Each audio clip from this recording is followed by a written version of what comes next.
Okay, so Rick Lazio, the official now designee for the Republican Party for governor, welcome. Thank you, Liz. Thank you very much. Very pleased, very excited. I bet you are, and congratulations. Yeah, and very relieved. It was hard fought. It was hard fought. It was hard fought by all the candidates, but the win was convincing, and I feel, a lot of support in this room. I feel like we've got good momentum coming out of this convention, and I like what I saw.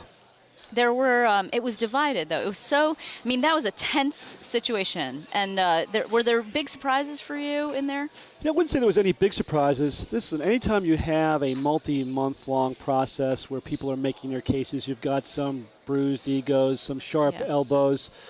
In the end, there's a vote. This was the vote today, and we walked out of it with a 2-1 margin, which any candidate would be very proud of. So I feel like my team did a very good job, and now it's on to the general election. This is the most exciting part of this whole thing, is that we can now begin to contrast my record and my vision, the things that I believe in, with Andrew Cuomo and the sort of the last 4 years of failed policy out of Albany. Before we get there, though, you now have the conservative line, which it turns out, Chairman Mike Long took a smart gamble, placed a smart bet on you, and but the state GOP chairman did not. He backed Steve Levy, and Steve Levy did not make it onto the ballot.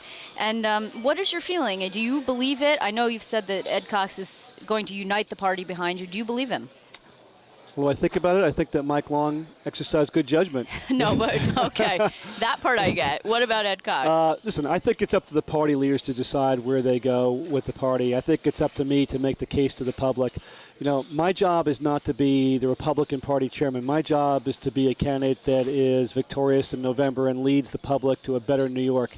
And that means talking about policies and issues that I think will strengthen the state, balancing budgets and lowering spending to sustainable levels and driving down taxes and helping businesses to create jobs. But given how divided the party is and the fact that he did not support you, do you believe him when he says, I am going to be able to unite the party to support Rick Lazio as the official designee of this party, the standard bearer of the Republicans? Well, Liz, I feel very confident about where we are right now. When I finished coming off the stage after accepting the nomination, Levy supporters, including some of the principal Levy supporters, were the first people to say, tomorrow we go to work for you. We need to close ranks. We believe in you now. We're going to get behind you and your message.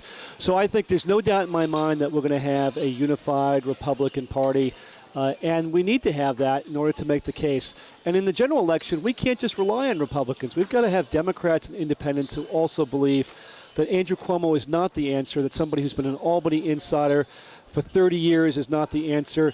He's trying to run against, the status quo. He's trying to run against the establishment. And Andrew Cuomo is the establishment. Nobody's going to believe that. People are not stupid. I'm getting that you really want to talk about Andrew Cuomo. I just want to finish just quickly with the Republicans. And sure. I also am getting that you're not going to unequivocally declare that you think that Ed Cox is, the best guy to lead the party forward. Yeah, what I'm going to say is the political party leaders are the people that elect the county chairman. The candidate the state chairman. The candidate does not elect the state party chairman, nor should they. So let the political parties have their say. Let them work out whatever they've got to work out. My job is to work for the people now and to work to attract Democrats and independents and Republicans, and not just worry about one party, but worry about a state that is in trouble and in crisis and that needs a fresh set of eyes and hands to turn this state around. And Steve Levy has not yet endorsed you and has not yet ruled out an independent run for governor. Does that disappoint you, and have you had any conversation with him? I did, yeah. You did? Yeah, I had a conversation with Steve. It was a very good conversation. He called to congratulate me. I thought it was very gracious of him. I wished him well as well, and I'm hopeful that we'll be able to come together and fight for the same things for victory in November. And what about Carl Palladino? Because he says he's going to petition his way on, and yet you saw Nick Langworthy, the Erie County chairman here, throw his support behind you. Right. And really, those Palladino supporters, a number of them, ended up going your way, which makes me feel that perhaps there was some kind of conversation that was had between your camp and his camp. Well, listen, I've had a long history with a lot of the people up in Erie County. I've spent a lot of time there. Maybe 15 times I've traveled up to Erie County in the last few months. But I also respect the fact that Carl Palladino is a hometown guy there. We have this opening right now for us to make our case, for me to make my case as the Republican designee, the conservative designee. I'm the only candidate that has that standing. And now's the time for us to contrast between Andrew Cuomo and, again, 4 years of failed policy and, Okay. a turnaround. Okay, let's do that then. Okay. So you said during your speech, you made some pretty strong statements. One of your hallmarks, and it's now on your campaign sign, is the status quo. Reject the status quo. Right, so right. certainly your focus, it seems, is going to be trying to undercut his argument that he is, in fact, an Albany outsider, Right. which is something that he's been saying fairly frequently. Right. You'd have to be in outer space to believe that Andrew Cuomo, of any New Yorker, is an Albany outsider. He's lived in Albany his whole life. He was his father's political director, 30 years ago. Well, he didn't live there. Well, this is where his place of business, his locus has been for all these years. He was in Washington for HUD with the Clinton administration. Okay, so he was in Washington for political purposes there.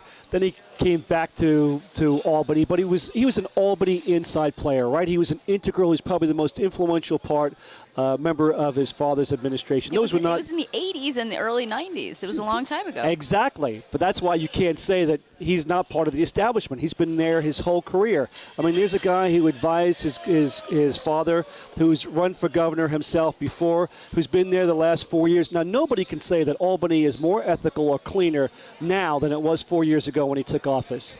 Nobody can say that it's better managed fiscally. Nobody can say that taxes are lower. Nobody can say that we've created more jobs. Never once has he spoken up when Obamacare passed, for example. Okay, but he's the AG. Well, actually, you could say that because the attorney generals throughout the nation said that they were going to sue to block not Obamacare, the health care bill, the health care reform bill. That's what you're referring to. Yes. But however, the other stuff in terms of his budget responsibilities, he doesn't have any. He's the attorney general of the state of New York. Let me make the other argument. Okay, there's other times. For example, the trial of Khalid Sheikh Mohammed, the self-described mastermind of 9/11, and having a trial in New York City in the shadow of the worst terrorist attack in American history, and Andrew Cuomo, as the Attorney General, doesn't have an opinion as to whether that should happen? Come on. That tells me he's more concerned about Nancy Pelosi's feelings and Barack Obama's feelings than protecting the people of New York. So you think he should have been out right away with some kind of statement? Because there were a number of, even the mayor of New York City initially said he was okay with it. He took a position at least, though. Andrew Cuomo wouldn't even take a position.